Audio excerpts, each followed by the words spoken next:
The statistics domain is primarily divided into two categories: descriptive and inferential statistics. While both methods are used to interpret data, they differ significantly in their primary objectives.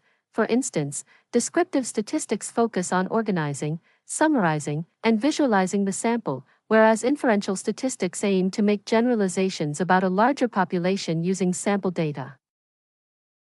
Descriptive statistics are the first step in data analysis that reveal the basic characteristics of raw data.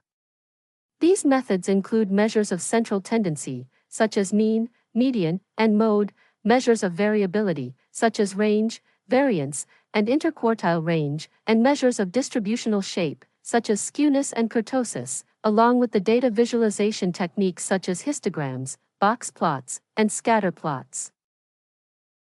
Inferential statistics, on the other hand, use sample data to make inferences about a larger population using more complex mathematical model, which require a fundamental understanding of probability distributions, sampling distributions, and statistical modeling.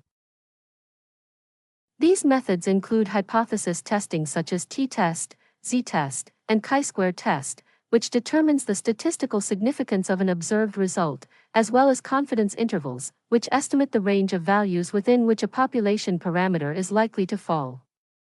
More advanced tool, such as regression analysis, is used to estimate relationships between dependent and independent variables and make predictions based on the estimated relationships.